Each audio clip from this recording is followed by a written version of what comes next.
The United association के अगले segment में आपका फिर से स्वागत है। इस बार हम बात करेंगे यूनिशन किसान के पार्ट 6 के बारे में। पार्ट 6 में हमने शेड्यूल 7 के बारे में ज़्यादा तवज्जो दी है और उसे एक जागरूक के तौर पर दिया गया है हमने, और साथ में एक इनोमिनेशन ऑफ सब्जेक्ट के बारे में हम फोकस करेंगे, जो कार्य क्षेत्र है या जो अधिकार क्षेत्र है इन शेड्यूल्स के आधार पर, कि कौन सी सरकार किस सब्जेक्ट के ऊपर ज़्यादा से ज़्यादा काम करने का अधिकार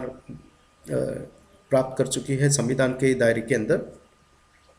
तो वो उसको किस तरह से मोल्ड किया जाता है और उसे किस तरह से एक मतभेद उत्पन्न करने का जो जो तर्क दिया गया है, वो तर्क एक असंवैधानिक तौर पर देखा जा सकता है। सब्जेक्ट मैटर को समझने से पहले इस एक्सपेक्ट को बहुत समझना फिर से ज़रूरी। हालांकि हमने इसे पार्ट 2 में पहले ही बता दिया था, लेकिन फिर भी एक ग्लांस के थ्रू से हम बता देते हैं कि ये जो एग्रीकल्चर सेगमेंट है, जो ये इसको हम लोग ने 3 फैक्टर्स पे डिवाइड कर दिए हैं, यानी कि फार्म लैंड, फार्म प्रोड्यूस और फार्मर्स। जो पूरा का पूरा स्टेट के पास का जो एक पावर है उस पर निर्धारित है। और ये हम सिर्फ स्टेट के पास के पावर के हिसाब से बात नहीं करेंगे। ये एग्रीकल्चर जो है, ये एग्रोनॉमी के तहत अगर हम देखेंगे, जो फिर से जो आयाम का हम जो एक वर्चस्व का जो कोशिश कर रहे हैं, इसे ये ये एग्रीकल्चर एक नेचुरल प्रोसेस है, ये एक वैधानिक शास्त्र के स्वरूप में डाला गया है, और इसीलिए हमने इसे एक अलग वर्चस्व के लिए रखा है। तो ये जो फार्म प्रोड्यूस है, इस फार्म प्रोड्यूस के ऊपर ही जो ये जो खेल चल रहा है, ये जो मसला चल रहा है, इस पर फोकस करते हुए हम बताएंगे कि ये फार्म प्रोड्यूस एग्रीकल्चर सेक्टर से, जो कि स्टेट के पास जो पावर है, उस पावर को ही उन्होंने ज़्यादा से ज़्यादा तवज्जो देना था। तो ये इससे जुड़ते हैं अगर हम आगे चलते हैं, तो जो मसला जो खड़ा उत्पन्न हुआ है, जो जो मतभेद या फिर जो इलीगलिटी, हम मतभेद नहीं कहेंगे, इलीगलिटी कहेंगे, जो एक तर्क पर जो मिलर्स के बारे में, जो फूड प्रोसेस और फूड स्टफ्स और रिटेलिंग के सेगमेंट्स में आता है। ये पूरा का पूरा जो है इकोनॉमिक सेक्टर में एक इंडस्ट्री के तौर पर देखा जा सकता है। तो जो पावर यूनियन गवर्नमेंट के पास अधिकार क्षेत्र में दिया गया है, तो वो शेड्यूल के बारे में देखते हैं हम लोग। इसमें खास करके ये जो trade and commerce, supply and distribution के बारे में है, फिर प्रोडक्शन एस्पेक्ट्स के ऊपर है, और साथ में ये जो फूड स्टफ्स है और जो फूड स्टफ एक्सेट्रा है, और ये फूड प्रोसेस जो है, इसके तहत इसको गौर से देख लीजिए, क्योंकि ये जो टर्म्स है, ये जो farm produce, food process, food stuffs और रिटेलिंग सेक्टर, जिसमें प्रोडक्शन को देखते हुए और trade and commerce and supply and distribution को देखते हुए हम इस पर ज़्यादा से ज़्यादा फोकस करते हैं। तो यह हमारा शेड्यूल 7 है, जहाँ पर आर्टिकल 246 के तहत दिया जाता है। तो ये 246 के तहत जो दिया है, इसमें 3 सेगमेंट, यानी कि 3 लिस्ट के तौर पर हम देखते हैं कि लिस्ट नंबर 1 जो है यूनियन लिस्ट कहते हैं इसको, लिस्ट नंबर 2 स्टेट की लिस्ट होती है, और तीसरा चीज़ है कॉन्करेंट लिस्ट, जो यूनियन और स्टेट इन दोनों के पास जो पावर दिया है, इससे मतलब दोनों के पास जो अधिकार क्षेत्र है वो कॉन्करेंट लिस्ट में दिया गया है। तो क्या होता है यूनियन लिस्ट में? तो अगर यूनियन लिस्ट में हम देखेंगे, तो ये सब जो सेगमेंट है, ये जो काम करना है, ये हालांकि यूनियन लिस्ट में तकरीबन एंट्री नंबर 1 से लेकर एंट्री नंबर 97 तक दिया है कि वो कौन से कार्य क्षेत्र पे अपना अधिकार रखता है। स्टेट के लिस्ट में हम देखेंगे 1 से लेकर एंट्री नंबर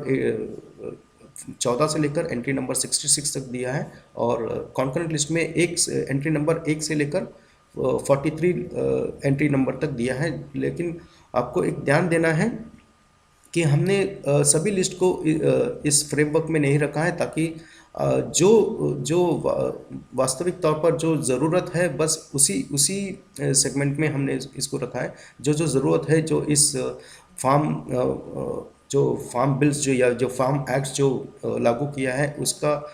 जो डायरेक्ट रिलेशनशिप जो होता है या इनडायरेक्ट रिलेशनशिप होता है, उसी स्तर पर इन सब चीज़ों पर फोकस किया। बाकी के किसी भी एंट्रीज के ऊपर हमने ज़्यादा तवज्जो नहीं दी।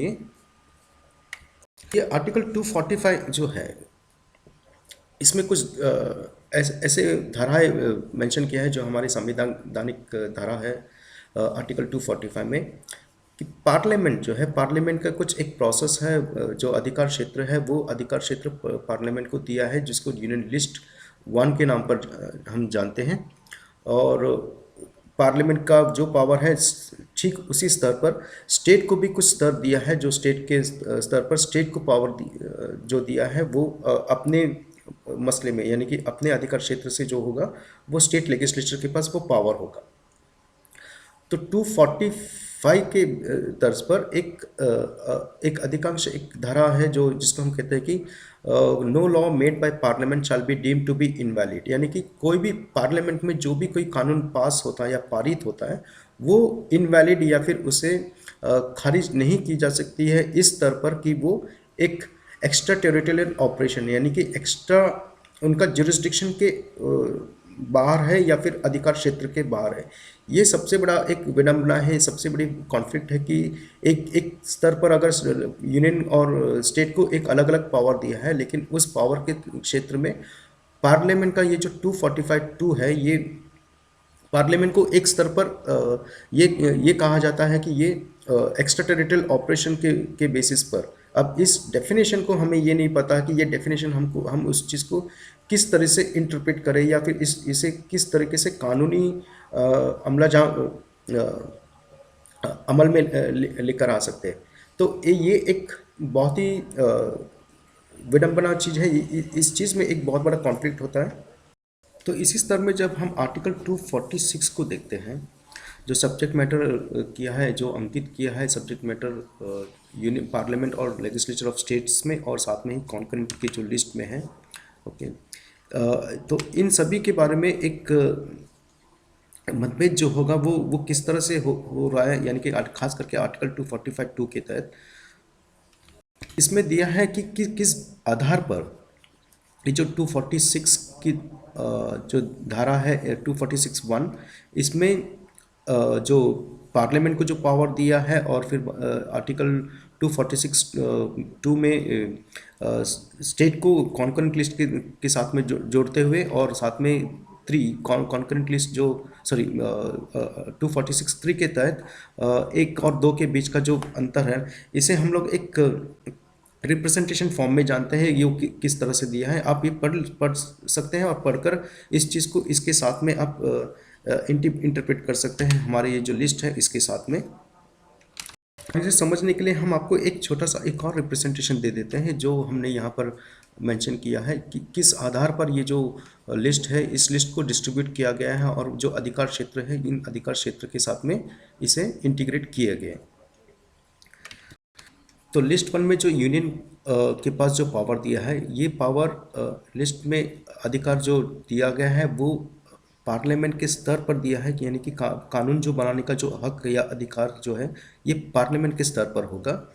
लिस्ट 2 में जो स्टेट के पास जो पावर है वो जो सब्जेक्ट मैटर या फिर जो लिस्ट है वो एंट्री नंबर्स जो भी है जो हमने पहले बताया वो स्टेट के पास होगा और साथ में ही कॉन्करेंट लिस्ट, यानी कि इन दोनों के सम्मिलित अगर देखेंगे कि कौन से लिस्ट में किन के पावर्स अगर नहीं है तो उसमें जो खामियां होगी या फिर जो सब्जेक्ट मैटर किसी लिस्ट में यानी कि लिस्ट नंबर 1 में यूनियन के लिस्ट में और लिस्ट नंबर 2 स्टेट के लिस्ट में अगर नहीं होता है तो वो कॉन्करेंट लिस्ट में होगा, लेकिन उसका स्तर जो होगा एक अलग पैमाने पर दिया जाता है जिसको हम लोग 246(1), 246(2), 246(3) और 246(4) के तहत हम जानेंगे। तो जो 246(1) है, 246(1) में पार्लियामेंट के पास पूरा पावर दिया है लिस्ट 1 को जो यूनियन गवर्नमेंट को जो दिया है वो उन सब्जेक्ट मैटर के ऊपर कानून बनाने का जो अधिकार दिया है। अब पर उद्घोषित किया है कि not withstanding anything in clause 3 parliament, clause 3 जो है वो पार्लियामेंट का है, यानी कि पार्लियामेंट का जो पावर है वो पावर के बारे में उन्होंने जिक्र किया। और उसी पार्लियामेंट में जो सब्जेक्ट टू क्लॉज 1 यानी क्लॉज 1 में यानी कि यूनियन लिस्ट, जो ये यूनियन लिस्ट है इस यूनियन लिस्ट के तहत legislature of state, okay, legislature of state यानी कि ये जो स्टेट है इस स्टेट के पास भी एक पावर है, यानी कि जो सब्जेक्ट मैटर क्लॉज 2 के जो सब्जेक्ट मैटर क्लॉज 3 के आधार पर पार्लियामेंट के पास नहीं है और जो यूनियन लिस्ट के अंतर्गत नहीं आता है, जो सब्जेक्ट लिस्ट जो सब्जेक्ट मैटर जो एंट्री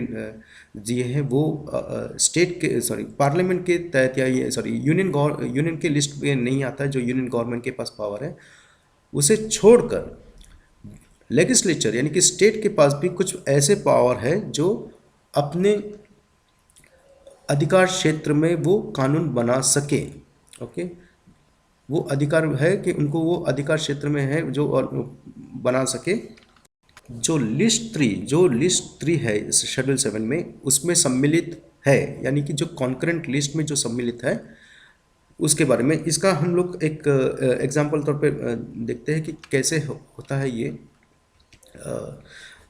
आर्टिकल 246 2 के तहत लिस्ट 2 यानी कि लिस्ट 2 को हम लोग ये पूरा का पूरा पावर मिला है। अगर हम इसे देखेंगे कि जो पावर पार्लियामेंट के पास है उसे छोड़कर और जो पावर पार्लियामेंट के पास है आर्टिकल 246 1 के तहत और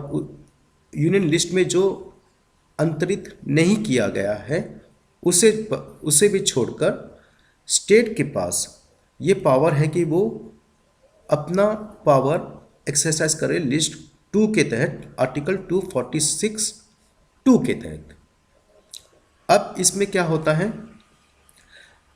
इसमें एक चीज़ को ज़रूर देखना चाहिए कि इस आर्टिकल 246 2 में जो स्टेट के पास पावर दिया है वो पावर अगर कॉन्करेंट लिस्ट में भी अगर होगा पर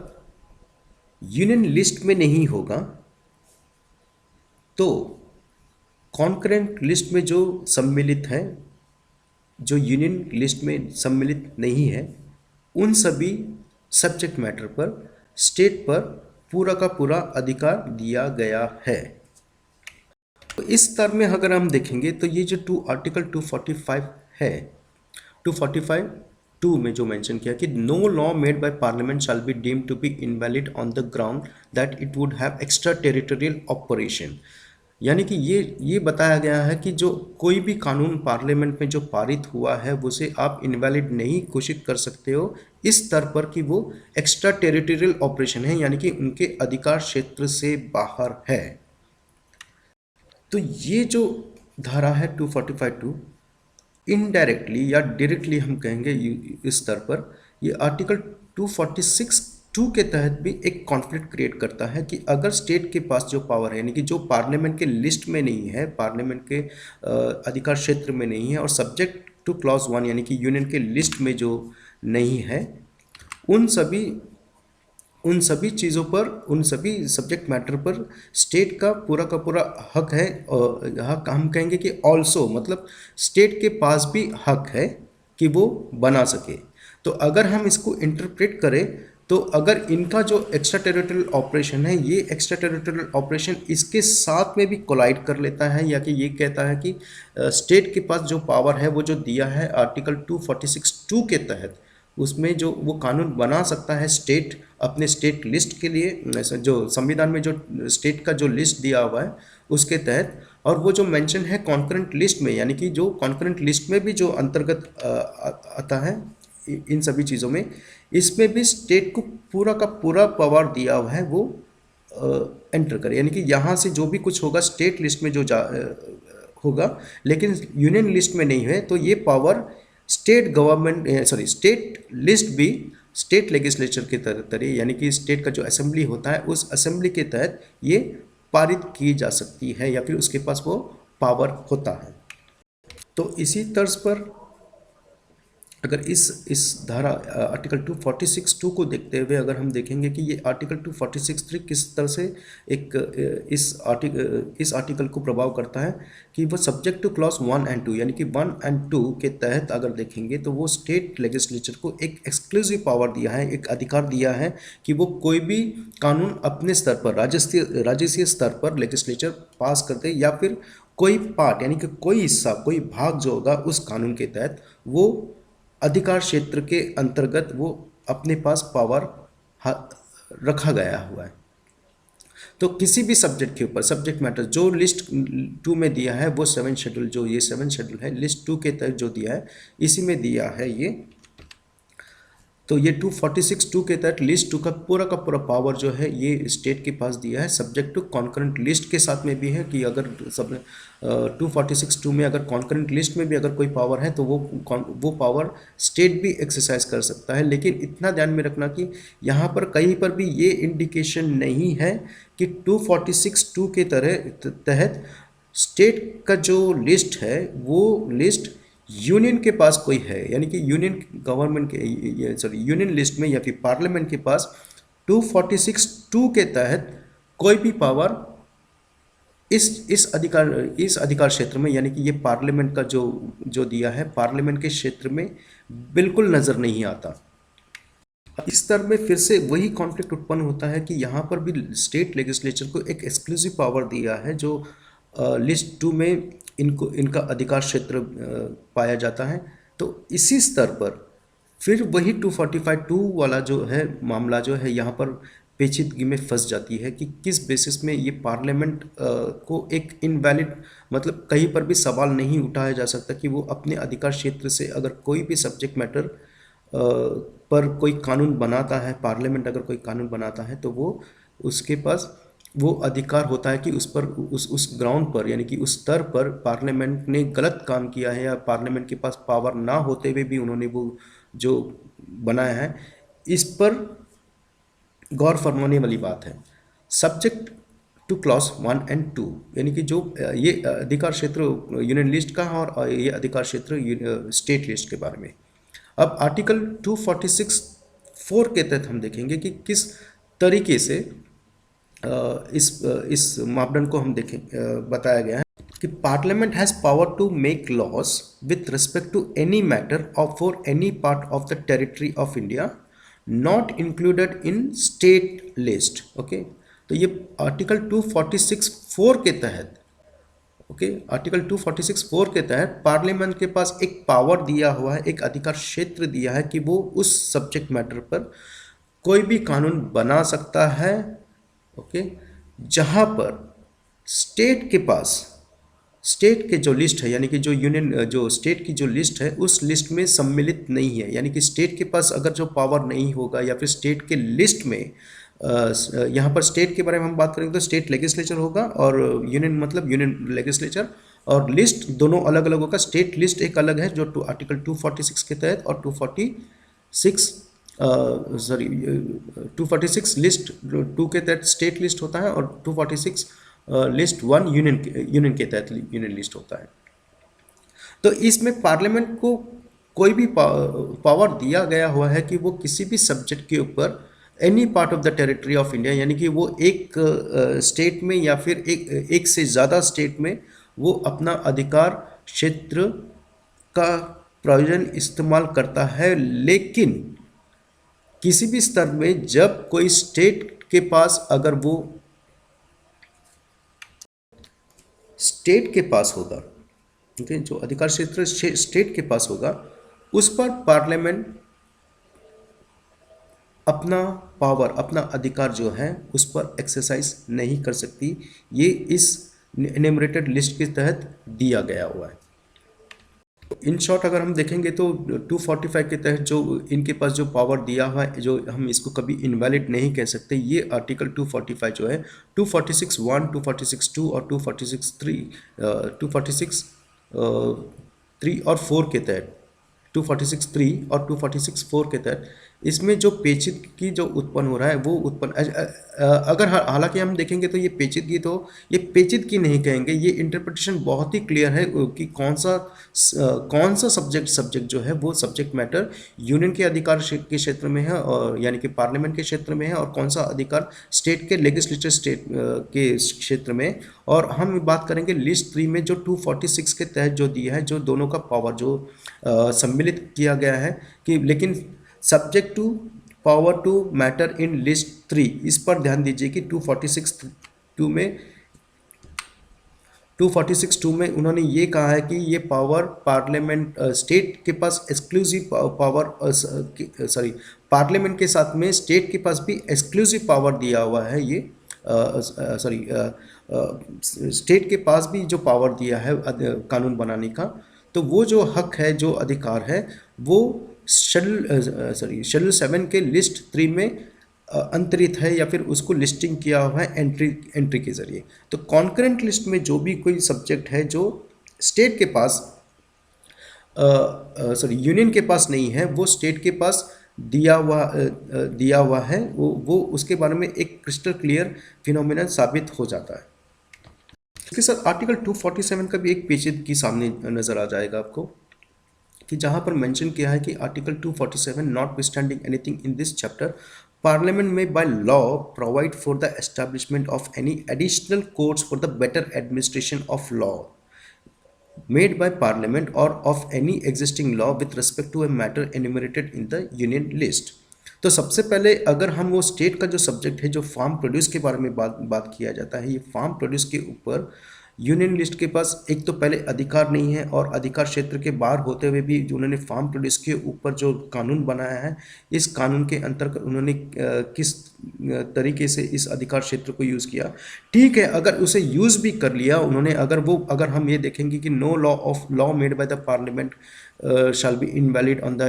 the ground that it is extra territorial operation, यानी कि इनके पास वो पावर है। तो अगर ये पावर को हम लोग देखेंगे तो इस पावर के अंतर्गत आर्टिकल 247 के तहत इस फार्म प्रोड्यूस का जो फार्म एक्ट्स इन्होंने जो सामने लेकर आया है, इसमें क्रिस्टल क्लियर ये कहा जाता है कि एस्टैब्लिशमेंट ऑफ एडिशनल कोर्ट्स को एडिशनल कोर्ट, यानी कि पार्लियामेंट के पास कम से कम इतना तो पावर है कि वो एक एडिशनल कोर्ट्स बना सके। देखिए, कोर्ट बनाने का जो पावर है वो स्टेट लेजिस्लेचर को भी और पार्लियामेंट को भी है। तो उसको अगर हम गौर से देखेंगे तो यूनियन लिस्ट के जो एंट्री नंबर 95 है, ये कोर्ट एस्टैब्लिशमेंट टू आर्टिकल 247 के तहत दिया गया है। इसी के तहत अगर हम देखेंगे तो एंट्री नंबर 65 में कोर्ट का जुरिस्डिक्शन जो है फिर से स्टेट गवर्नमेंट के पास भी वो बनाया हुआ है। अगर देखेंगे कि ये किस बेसिस में होता है, ये आर्टिकल 323BE जो tribunals for appellate remedy by parliament और लेजिस्लेचर। तो ये देखेंगे अभी आर्टिकल 323BE जो है, ये इसमें चलो कोर्ट अगर नहीं करते हो आप, ओके, क्योंकि मसला क्या था कि पार्लियामेंट ने जो कानून पास किए, जो फार्म एक्ट्स पास किए, उसमें उन्होंने वो जो जुरिस्डिक्शन दिया है वो कोर्ट का जुरिस्डिक्शन सिर्फ कलेक्टर के एंड तक, यानी कलेक्टर के सब्जेक्ट मैटर, कलेक्टर के पावर के तक ही सीमित रखा है एपीलेट जुरिस्डिक्शन में। इससे उच्च स्तर पर, यानी कि इसके रेमेडी जो और है, जो उस स्तर पर जाने का कोई भी ना ही प्रोसेस दिया है, ना ही उन्होंने उस चीज़ पर कट ऑफ उसका जो आगे का जो एपीलेट रेमेडी है उसके बारे में कोई जिक्र नहीं किया है। लेकिन इस धारा को हम देखेंगे तो एंट्री नंबर 65 के तहत एक तो पहले इन जो पावर है फार्म प्रोड्यूस, तो फार्म प्रोड्यूस का जो पावर है वो फार्म प्रोड्यूस के मैटर पर अगर कोर्ट का कोई जुरिस्डिक्शन होता है तो वो कोर्ट का जुरिस्डिक्शन यहाँ पर एक्सरसाइज कर सकती है स्टेट, अगर ट्रिब्यूनल्स वगैरह बनाकर। तो इन्होंने ना ही कोर्ट के बारे में कुछ इनके अधिकार क्षेत्र में ना होते हुए भी ये आर्टिकल 247 में फार्म प्रोड्यूस के अधिकार क्षेत्र में ना होते हुए भी उन्होंने उस पर कानून बनाया। लेकिन बनाने के बावजूद उन्होंने जो एंट्री नंबर 95 में जो पावर है उनको, जो कोर्ट का जुरिस्डिक्शन दिया है, इस कोर्ट जुरिस्डिक्शन के तहत उन्होंने उसमें कोर्ट का कोई भी रेमेडी उन्होंने वहाँ पर सम्मिलित नहीं किया। अगर देखेंगे तो ये जो ट्रिब्यूनल का जो फॉर्मेशन है, तो ट्रिब्यूनल के फॉर्मेशन में पार्लियामेंट और लेजिस्लेचर दोनों को भी ये पावर दिया है। अब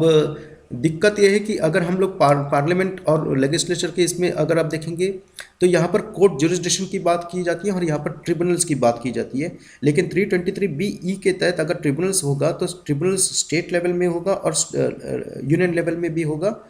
लेकिन अगर कोर्ट की बात होगी तो कोर्ट सिर्फ आर्टिकल 247 के तहत ये जो यूनियन का जो पावर है, पार्लियामेंट के पास पावर है, उसके बेसिस में दिया गया, जो कि उन्होंने यहाँ से ओमिट कर दिया है, यानी कि इनको पास वो पावर खारिज कर दिया। इससे एक सबसे बड़ी विडंबना उत्पन्न होती है कि जो अधिकार जो हमारा संविधान में दिया है कि हर एक इंसान को एक कोर्ट में जाने का अधिकार होता है, यानी कि कोर्ट ही एक ऐसा अधिकार क्षेत्र है जहाँ पर हर इंसान अपना पावर जो है, अपना जो कोर्ट में जाने का जो हक है वो साबित कर सकता है, तो उसे वो पूरी तरह से खारिज करते हुए इन धाराओं के तहत इन्होंने इस कानून के तहत इन्होंने उस चीज़ पर एक चुप्पी रखी है। अगर चुप्पी रखी है, इसका मतलब ये है कि इनका अधिकार क्षेत्र से बाहर का जो जो वास्तविकता दिया है अधिकार क्षेत्र से बाहर है, और ना ही ट्रिब्यूनल्स में दिया है उन्होंने, या कि जो पार्लियामेंट और लेजिस्लेचर दोनों के पास है। तो दोनों ही सिरे से एंट्री नंबर 95 और एंट्री नंबर 65 के तहत जो अपीलेट रेमेडी है, या कि यानी कि जो ऊपर जो कोर्ट के पास जाना है, इस रेमेडी को उन्होंने पूरी की पूरी तरह से असंवैधानिक तौर पर इसे एक चुप्पी करके रखी है। तो पर आर्टिकल 246 और 247 के तहत अगर हम देखेंगे तो ये किस बेसिस में ये जो अदर सॉरी 247 को हम लोग कोर्ट के जुरिस्डिक्शन के इसमें है, तो हमने इस पर ऑलरेडी चर्चा कर चुके। हम 245 और 246 के बारे में कहेंगे कि ये किस तरीके से सब्जेक्ट मैटर पर दिया गया। तो सब्जेक्ट मैटर अगर हम देखते हैं कि एग्रीकल्चर का जो है स्टेट का जो पावर है, ये स्टेट का पूरा है। देखिए स्टेट पावर किस तरह से दिया गया है। कोई भी चीज़ जो नेचुरल रिसोर्सेस वगैरह जो भी कुछ होता है वो पूरा का पूरा, यानी कि अगर हम देखेंगे कि एंट्री नंबर 14 में एग्रीकल्चर के तहत, यानी कि एग्रीकल्चर और एग्रीकल्चर से जुड़े जो भी संबंधित सब्जेक्ट मैटर है वो स्टेट के पास पावर है, क्योंकि वाटर और लैंड रेवेन्यू और साथ में एग्रीकल्चर टैक्स हो या एग्रीकल्चर लैंड एंड ड्यूटी हो या फिर कोई एंट्री टैक्स हो, इसके तहत एग्रीकल्चर के सेगमेंट में, क्योंकि ये पूरा का पूरा एग्रीकल्चर के साथ में जुड़ता है, तो एग्रीकल्चर के साथ में अगर वो जुड़ता है तो एंट्री नंबर 65 कोर्ट जुरिस्डिक्शन भी एग्रीकल्चर के साथ में भी जुड़ सकता है। लेकिन सिर्फ कोर्ट जुरिस्डिक्शन के बेसिस में ही नहीं, आर्टिकल 323BE के तहत भी जो ट्रिब्यूनल्स पर जो अपीलेट रेमेडी है उसके लिए भी एग्रीकल्चर के तहत ये जोड़ा जा सकता है, जो जिस पर ये चुप्पी रखी गई है। एंट्री नंबर 66 फीस के बारे में के संदर्भ में दिया है, हम वो फार्म प्रोड्यूस के मैटर के वक्त में हम बताएंगे। हम देखते हैं कि ये आर्टिकल 323B3E ट्रिब्यूनल का जो पावर है वो संवैधानिक ढांचे के हिसाब से, संवैधानिक धारा के हिसाब से कैसे इंटरप्रेट कर सकते हैं।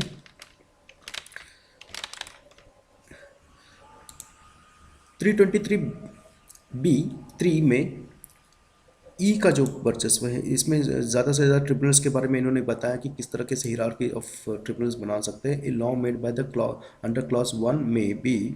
Okay specify the jurisdiction of powers including the power for to punish for contempt, इसके बारे में भी ये है। अगर हम इसको भी देखेंगे ये भी बहुत ही इम्पॉर्टेंट है। आगे चल के हम देखेंगे कि ई में जो हमने बताया है, ये ई वाला जो प्रोविज़न है ट्रिब्यूनल्स के बारे में, ये कहा गया है कि provided for the transfer of each such tribunal of any cases pending before any court or any other authority immediately before the establishment of such tribunal as would have been within the jurisdiction of such tribunal if the causes of action on which such suits or proceedings are based had arisen after such establishment। तो इसमें इन्होंने बताया है कि किस basis में या किस अंतराल पर, यानी जो ट्रिब्यूनल का जो फॉर्मेशन होता है, स्टेट अगर कोई भी ट्रिब्यूनल वगैरह बनाती है तो उसमें जो पहले जो कहीं पर भी जो इस सब्जेक्ट के ऊपर मसला है, हम देखेंगे कि सब्जेक्ट कौन सा है। तो सब्जेक्ट है आर्टिकल 323BG के ऊपर, यानी कि 323BG पर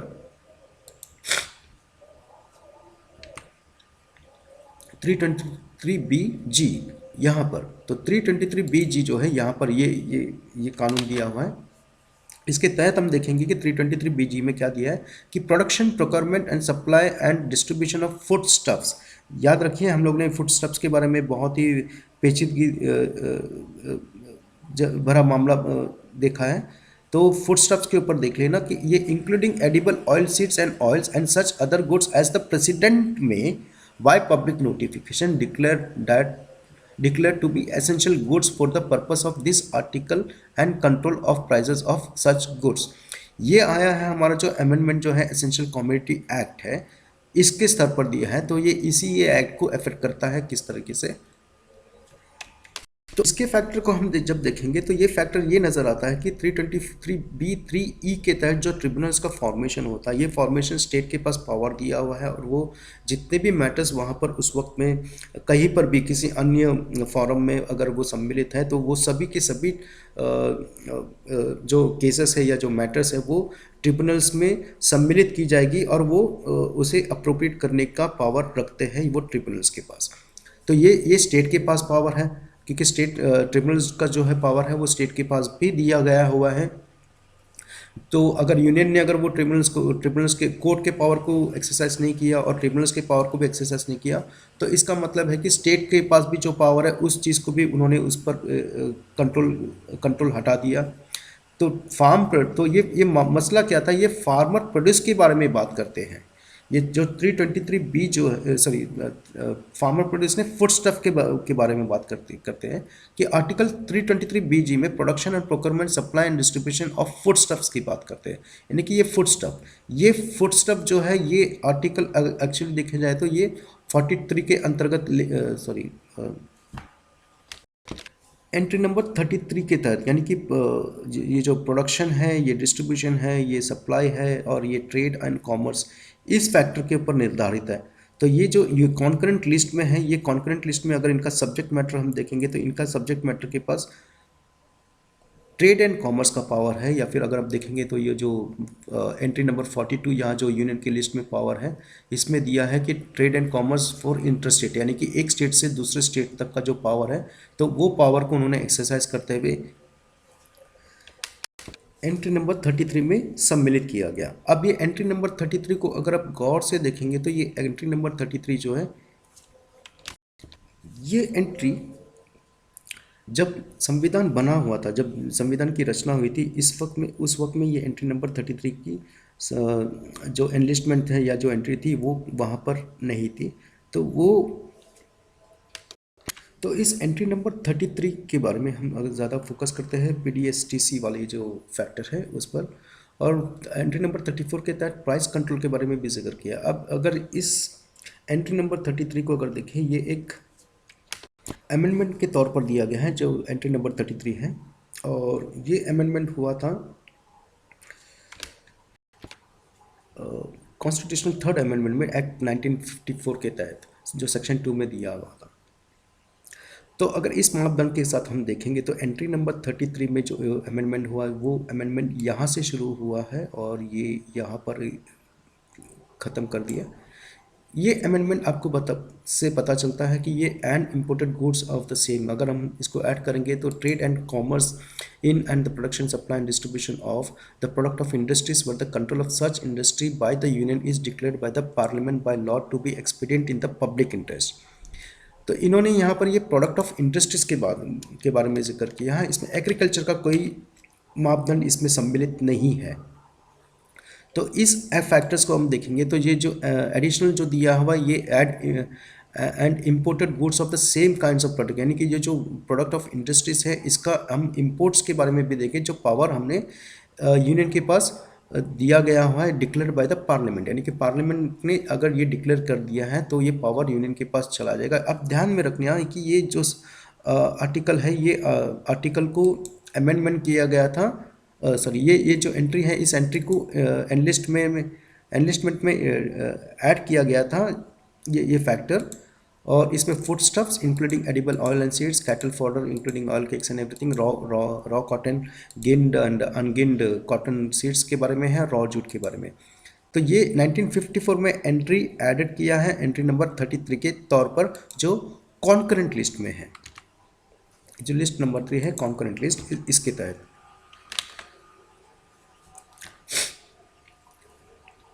अब आप गौर से देखिए कि ये जो फैक्टर है हमारा, जो फूड स्टफ्स के बारे में उन्होंने जो जिक्र किया, इस फूड स्टफ के बारे में ये जो खेल रचा जा रहा है, ये फूड स्टफ्स क्या चीज़ है ये आपके समझ में आ जाएगी।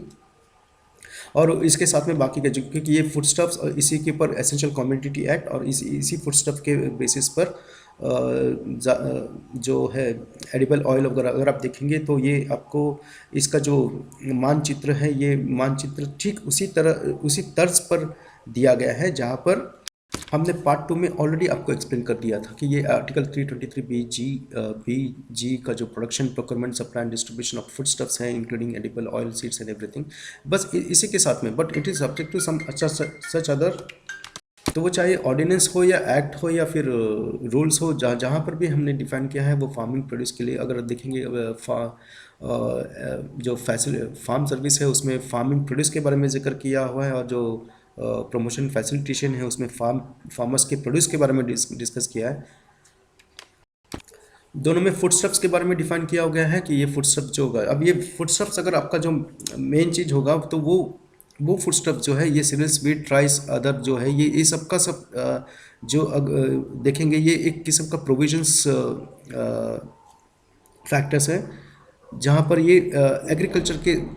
रिलेटेड, और एग्रीकल्चर का जो प्राइमरी रिलेटेड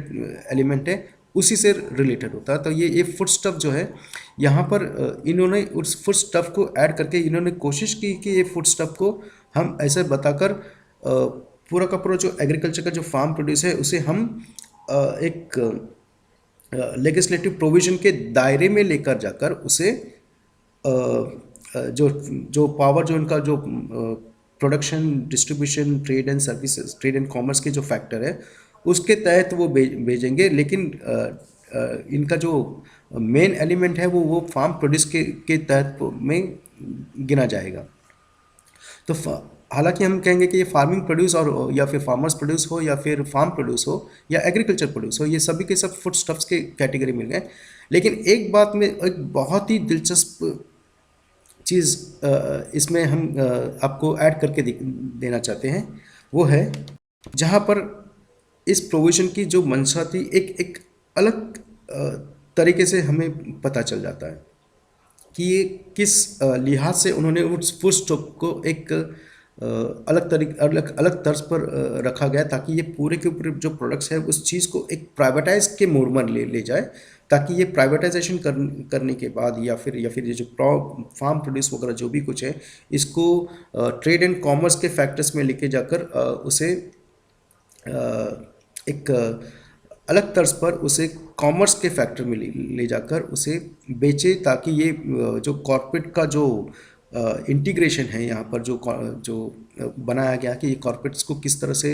दिया जाएगा। हम हालांकि उस सेगमेंट पे ज़्यादा जोर नहीं देंगे, क्योंकि कॉर्पोरेट सेगमेंट्स का जो अभी जो मेल मिलाप जो चल रहा है उस पर कोई कानूनी तरीके से इस पर कोई अब तक हमारा जो एनालिसिस है वो अब तक पूर्ण तरह से किया नहीं गया है। तो जब हम इस चीज़ पर फैक्टर पर हम काम करेंगे तब हम आपको इस विषय पर भी चर्चा करेंगे। लेकिन आज इस वक्त इस फूड स्टफ्स और including edible oil seeds and जो फैक्टर है सीरियल्स के बारे में, जो wheat, rice and course and grains में, ये हमारे जो तीनों कानून हैं उस पर किस तरह से इफेक्ट करता है उस पर हम बताएंगे, एक नज़र डालते हैं। तो एंट्री नंबर 33 में ऑलरेडी मेंशन किया गया है कि ये फूड स्टफ्स और बाकी के जो रिलेटेड जो प्रोडक्ट्स है, यानी कि हम कहेंगे फार्म प्रोड्यूस जो है, हम प्रोडक्ट्स नहीं यूज़ करेंगे क्योंकि प्रोडक्ट्स जो वर्ड होता है वो इंडस्ट्री के तौर पर यूज़ होता है। फार्म प्रोड्यूस हम यूज़ करेंगे जो एक वास्तविक तौर पर और एक वैधानिक स्तर पर इसे फार्म प्रोड्यूस के नाम से हम जानते हैं। और उसी फार्म प्रोड्यूस या फिर फार्मर प्रोड्यूस के बारे में जो हम जिक्र करेंगे, तो एक जो हमने पिछले चैप्टर में जो बताया था, जो मॉडल कॉन्ट्रैक्ट एक्ट जो बनाया था, उस मॉडल कॉन्ट्रैक्ट एक्ट के तहत उन्होंने 2018 के जो एक्ट है, जो हमें ये नहीं पता कि ये एक्ट है या बिल है, पर ये एक्ट अगर इस चीज़ को हम देखेंगे तो उसमें ऑलरेडी उन्होंने मेंशन किया है कि ये एग्रीकल्चर का एक फिनोमिना है। तो एग्रीकल्चर को उन्होंने डिफाइन किया कि मीन्स ग्रोइंग और कल्टिवेशन ऑफ प्लांट्स और produce of agriculture, horticulture, apiculture, sericulture or forest or any other such activity for the purpose of food, fodder, fiber, biofuel and raw material etc. for agro industries। देखिए कितने आसानी और एकदम clear तरीके से इसमें agriculture को डिफाइन किया है, जो हम इसके बारे में बात करते हैं। और एग्रीकल्चर प्रोड्यूस को भी उन्होंने बहुत अच्छी तरह से डिफाइन किया था कि includes all produce whether minimally processed और not of agriculture, horticulture, apiculture, sericulture or forest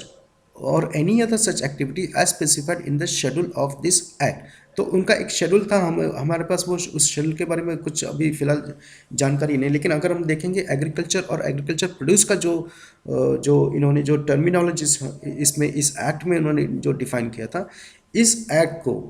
आपको ध्यान देना चाहिए कि ये जो एक्ट है, ये 2 एक्ट है, ये 2 एक्ट जो है इसी का रीडिस्ट्रीब्यूशन फिनोमेना है। यानी कि इसी एक्ट को उन्होंने जो लीगल तौर पर लेकर गए थे और लीगल तौर पर ले जाकर उन्होंने उसको फिर बाद में 2 साल के बाद में इस एक्ट को छोड़कर, यानी कि इसके प्रोसेस को, इस मॉडल कॉन्ट्रैक्ट को छोड़कर इन्होंने इसी एक्ट को इन दोनों चीज़ों में इन्होंने कन्वर्ट किया। अभी वो उसका एक्चुअल फॉर्म क्या था या एक्चुअल उनका मतलब क्या था कि वो जो दोनों एक्ट को, इस एक्ट को उन्होंने दो एक्ट के रूपरेखा में बदल कर रख दिए थे। तो देखिए, जो ये जो एग्रीकल्चर और एग्रीकल्चर प्रोड्यूस है, ये हमारे जो हमने जो एग्रोनॉमी का जो स्ट्रक्चर को देखा है वो कैसे टच करता है। देखिए, तो ये जो फार्म प्रोड्यूस है, ये फार्म प्रोड्यूस जिसमें सभी चीज़ इसमें मेंशन किया है ये फार्म प्रोड्यूस के बारे में, और उन्होंने उसमें ऐड किया है एक इंडस्ट्री के बारे में उन्होंने जिक्र किया। जो इन्होंने कहा कि ये जो फार्म प्रोड्यूस होगा, वो फार्म प्रोड्यूस जो होगा वो एक मिनिमल लेवल में, यानी कि एक छोटे से स्तर में जो प्रोसेस हो सकता है, ओके, उस स्तर के लिए होगा। तो वो जो स्तर है वो मिनिमल लेवल का जो है वो एग्रो इंडस्ट्रीज के बेस में होगा। तो ये एग्रो इंडस्ट्रीज बेस के स्तर पर ये फार्म प्रोड्यूस माना जाएगा। और फार्म प्रोड्यूस जो है एक नेचुरल फिनोमेना के थ्रू जो दिया हुआ है, जो स्टेट के पास सब्जेक्ट है। तो ये इस एग्रो इंडस्ट्रीज के मापदंड के हिसाब से देखिए, इनका एक मिनिमल प्रोसेस होता है, ना कि एक फुल फ्लेज प्रोसेस होता है। अगर फुल फ्लेज प्रोसेस होता है तो वो इंडस्ट्री के कैटेगरी में आता है, जो वो फूड प्रोसेस या फिर फूड स्टफ्स के कैटेगरी में रखता है। अब हमें इस फूड स्टफ्स के बारे में हमने जो वहाँ पर जो देखा था कि फूड स्टफ्स जो डिफाइन किया हुआ है, जो एंट्री नंबर 33 में है, तो उस फूड स्टफ का पूरा जो दरोमजार है वो पूरा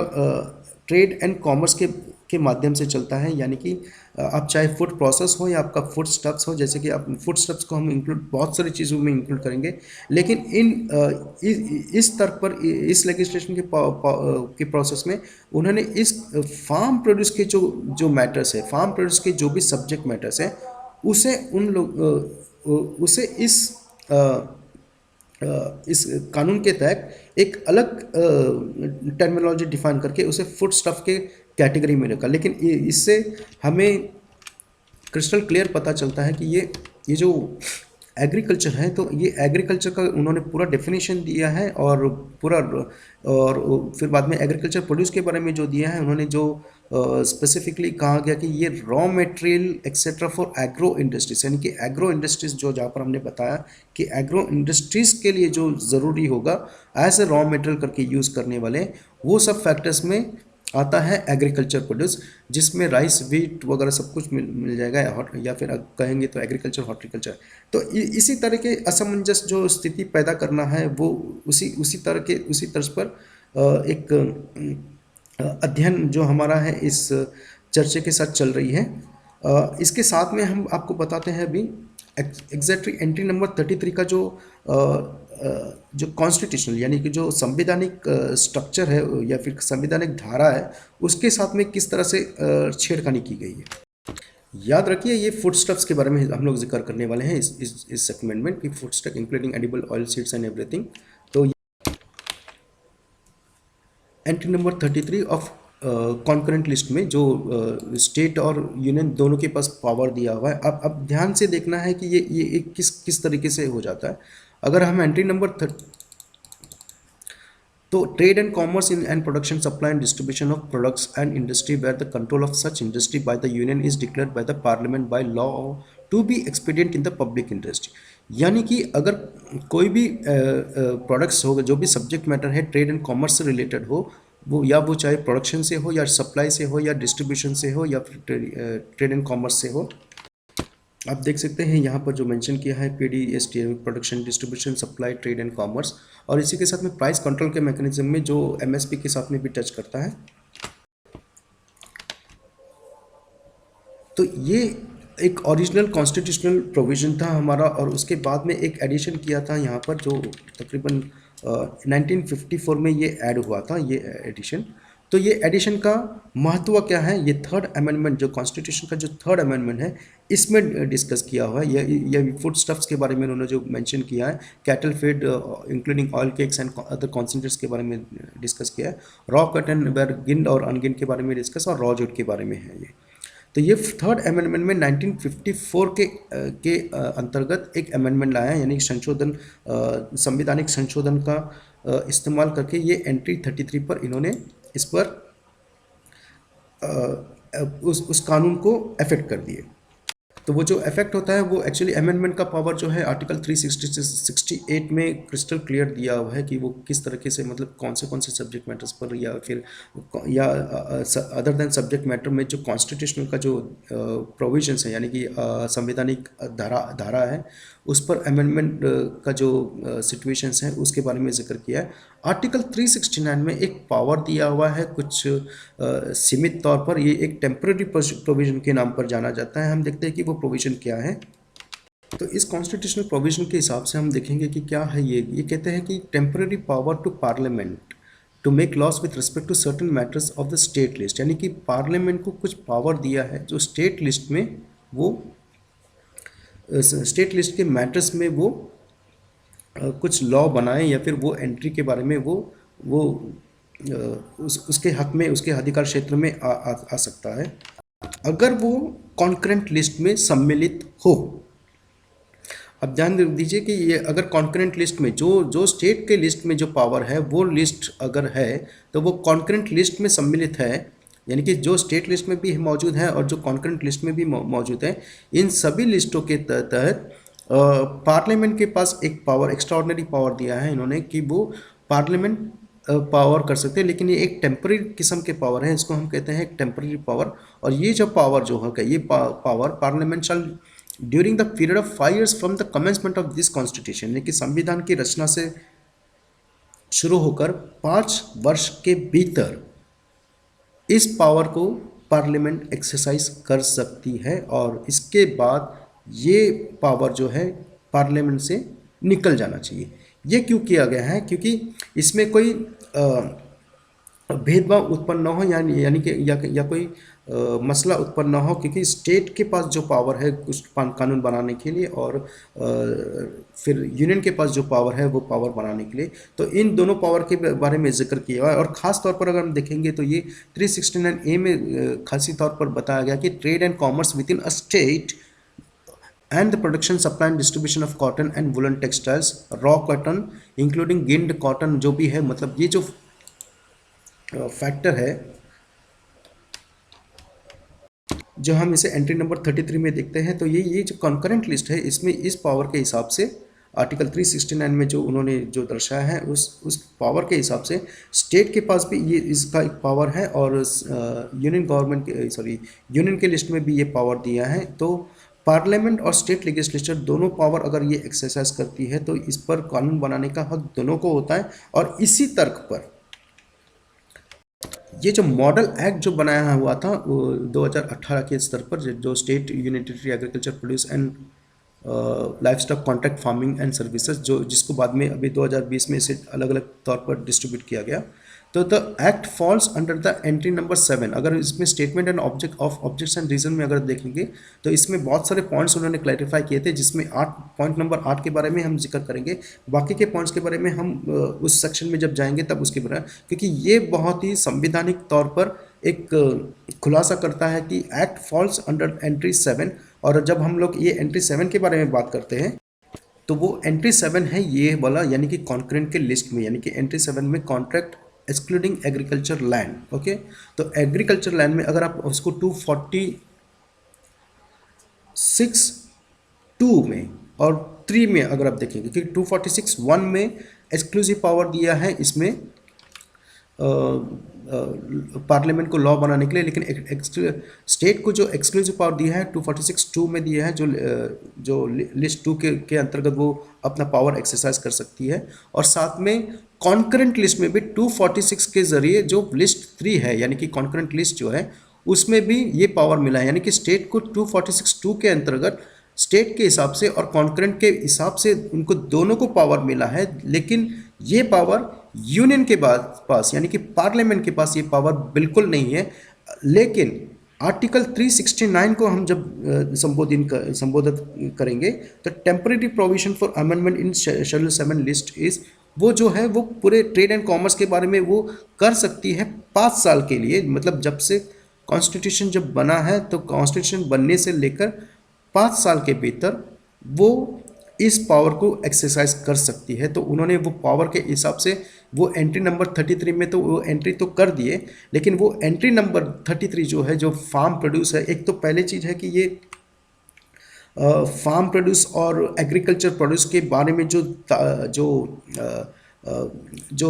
डिफरेंस ऑफ मीन्स जो दिया है, या जो टर्म को जो एक अलग तरीके से डेफिनेशन दिया, ये बहुत ही पेचीदा बना कर रख दिया गया है। और अगर इसी स्तर पर देखेंगे तो ये entry number 33 exactly agriculture produce के ऊपर है, और उसे फूड स्टफ के नाम पर, या फिर कभी फूड क्रॉप्स के नाम पर, या फिर एग्रीकल्चर प्रोड्यूस के नाम पर, जो सॉरी, तो वो एंट्री ऐसे कुछ मापदंड पे उन्होंने किए हुए। तो एंट्री नंबर 33 अब देखेंगे यूनिट कॉन्करेंट लिस्ट, और साथ ही में एंट्री नंबर 26 और 27 जो ट्रेड एंड कॉमर्स और पीडीएस के बारे में बात करते हैं, यानी कि प्रोडक्शन, डिस्ट्रीब्यूशन एंड सप्लाई के बारे में, जो सब्जेक्ट 33 में मेंशन किया हुआ है यहाँ पर। तो ये दोनों पावर इनके पास है। तो 246(2) के अंतर्गत ये पावर सिर्फ स्टेट के पास ही मिलता है। तो ये स्टेट के बेसिस में मिलने की वजह से,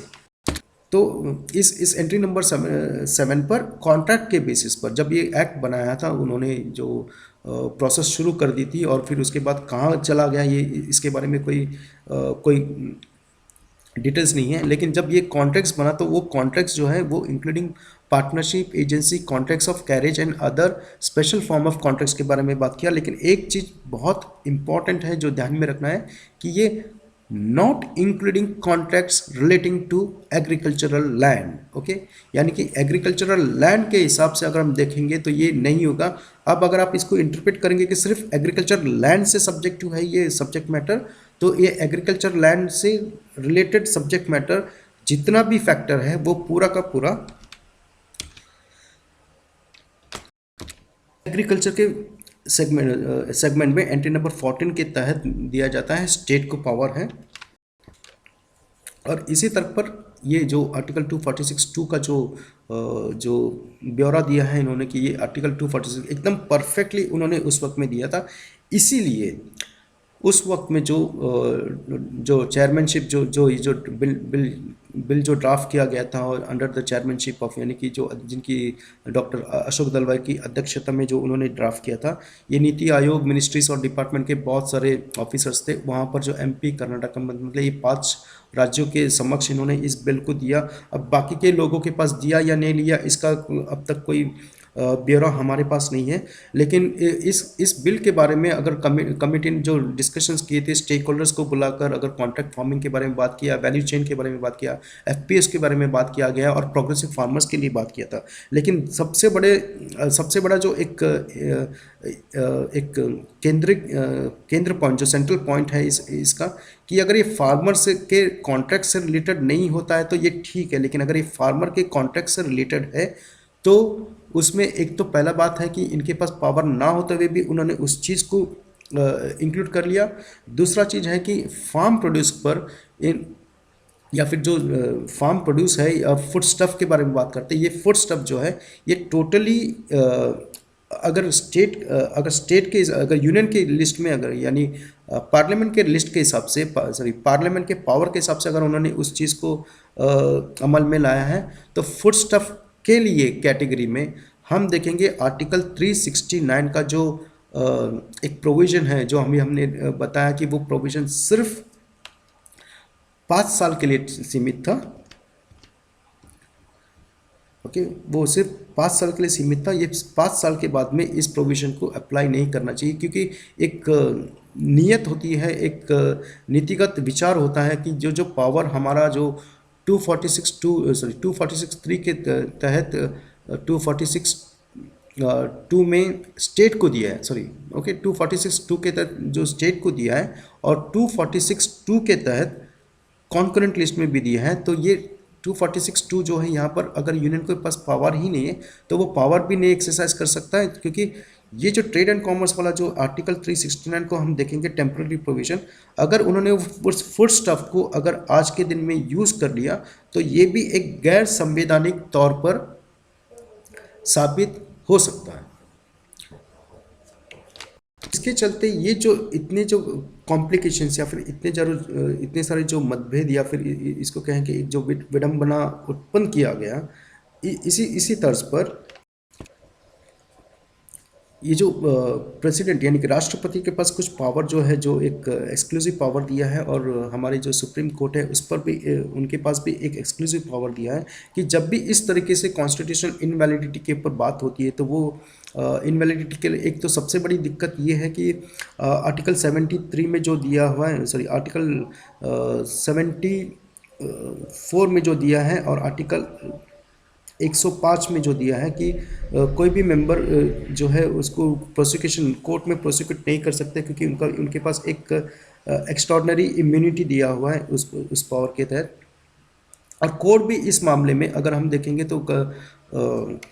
कोर्ट से पहले हम बात करते हैं जो राष्ट्रपति के पास जो पावर है आर्टिकल 73, जो हमने ऑलरेडी पहले भी कर दिया कि ये इतने सारी जो कॉम्प्लिकेशंस थे फूड स्टफ्स के बारे में, फूड ग्रेन्स के बारे में और फूड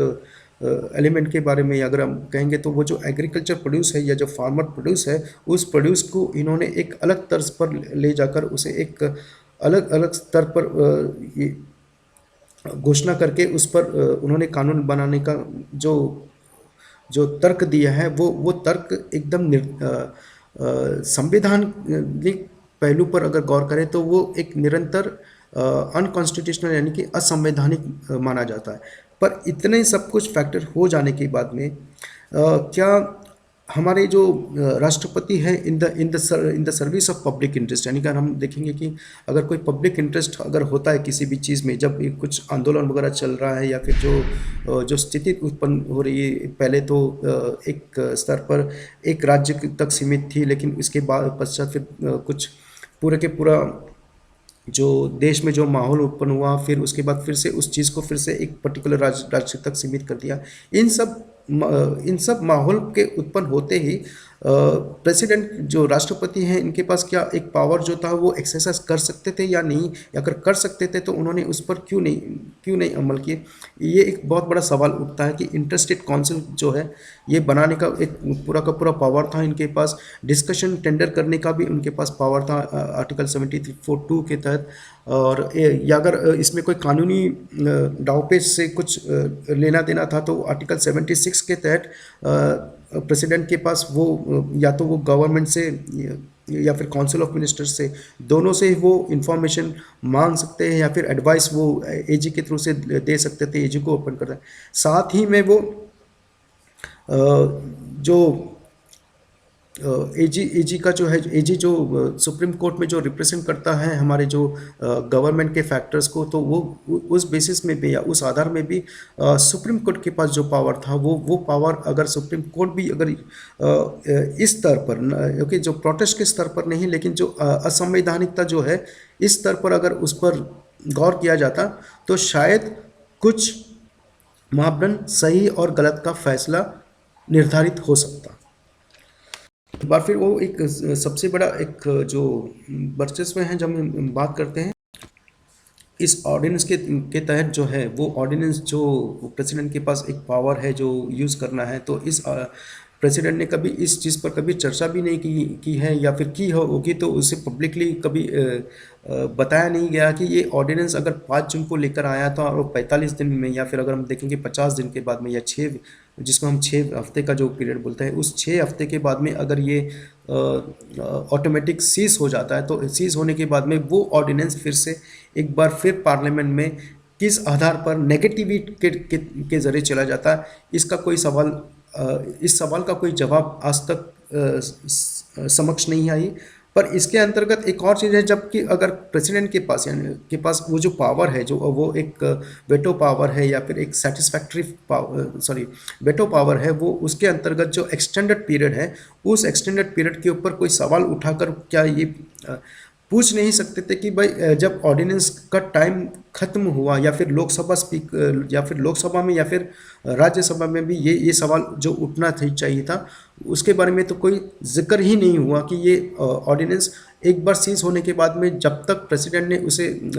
फिर से री एस्टैब्लिश करके या फिर री एक्सटेंड करके उसे जब तक दिया ही नहीं गया था, तो ये राज्यसभा में इसे प्रोसेस के तहत वो नेगेटिवेट क्यों किया जाए, नेगेटिवेट कैसे किया जा सकता है, जबकि ये लैप्स का कंसिड्रेशन है। तो ये ड्यू प्रोसेस पर ये बहुत सारे सवाल उठते हैं। तो ड्यू प्रोसेस के साथ में हम देखेंगे कि इसी इसी के तर्ज पर कि सबसे बड़ा जो सवाल उठता है कि क्या कोई एक्ट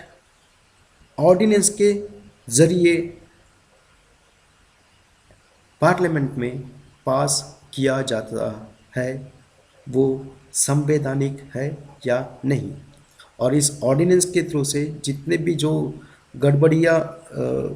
या मसला जो हुआ, और मसले के साथ में इस ऑर्डिनेंस का जो जो रूपरेखा है, यानी कि जो जो ऑर्डिनेंस का ही जो फैक्टरल लॉ है, वो लॉ फिर से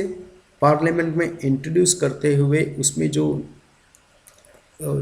हेरा फेरी या फिर जो तब्दीली की, और इसके साथ में वापस से जो ड्यू प्रोसेस जो था, कि सभी लोग जानते हैं कि ड्यू प्रोसेस में कैसा हुआ जबकि ये बिल कैसे पास हुआ था, खास करके राज्यसभा में। तो दोनों बिल उसमें एक बहुत ही असमंजस पैदा उत्पन्न कर रही थी कि विद इन 3 मिनट्स या फिर 4 मिनट्स के अंदर, मतलब ये दो बिल इतने सारे बड़े प्रावधान के साथ आया हुआ ये एनैक्टमेंट, ये बिल एक्ट में तब्दील होने से पहले, यानी कि जब ये बिल पास हुआ, तो इसमें बिना चर्चा के, बिना किसी मटेरियल फैक्ट्स के, बिना डिबेट्स के, बिना चेंज के, मतलब एक पिन ड्रॉप तक भी चेंज ना होते हुए इस पर डायरेक्टली उसे राज्यसभा में बात करना, ये एक बहुत ही संवैधानिक संस्था पे एक डर की स्थिति उत्पन्न करती है। क्योंकि इस स्तर पर एक मसूदा जब बनता है तो बिल और ऑर्डिनेंस के बिना, ये हमने पहले भी बताया था, लेकिन मैं इस बार फिर से बताना चाहता हूँ, क्योंकि ये मसला जो है कि आज के दिन में अगर इस तरह से ये बिल अगर पास किया गया है ऑर्डिनेंस के ज़रिए, और उसके बाद में जो खेल रचा गया है इस बिल को एनैक्टमेंट के थ्रू से पास करने के लिए, तो क्या इसी स्तर में आने वाले पलों में या आने वाले समय में कोई कोई और पेचीदा वाला मामला या फिर कोई भी एक ऐसी घटना या फिर ऐसा कोई एनैक्टमेंट पास कर दे जो हमारे डेमोक्रेटिक प्रोसेस या फिर हमारे डेमोक्रेटिक प्रिंसिपल के तहत ना हो, और वो समाज के लिए नीतिगत के तौर पर, नियत के तौर पर और वैधानिक तौर पर गलत हो, जो हम कहते हैं कि ये जो एक्ट होगा। क्योंकि ये जो ऑर्डिनेंस के ये ऑर्डिनेंस और बिल्स के साथ में जो एक्ट का जो ये जो प्रोसेस हुआ है, ये प्रोसेस एक बहुत ही गंभीरजनक स्थिति उत्पन्न कर दी है। तो इस पर एक असंवैधानिक पहलू का एक निर्माण, शंका नहीं है हम तो, का निर्माण जो हुआ है, ये एक बहुत ही डरावना चीज़ जैसा कुछ माहौल उत्पन्न करती है। क्योंकि कोई भी ऑर्डिनेंस आप प्रिंसिपल एक्ट के तौर पर नहीं लेकर आ सकते। अगर आपको क्योंकि ये संविधान में शायद कहीं लिखा नहीं होगा, पर अगर संविधान की जो फंडामेंटल राइट्स और फंडामेंटल ड्यूटी जो स्टेट डायरेक्टिव पॉलिसीज है, उसके तहत अगर हम देखेंगे तो ये एक असंवैधानिक तौर पर ये असंवैधानिक तथ्य को दर्शाता है। और इसी के तहत ये जो प्रोसेस अगर हम देखेंगे, ये जो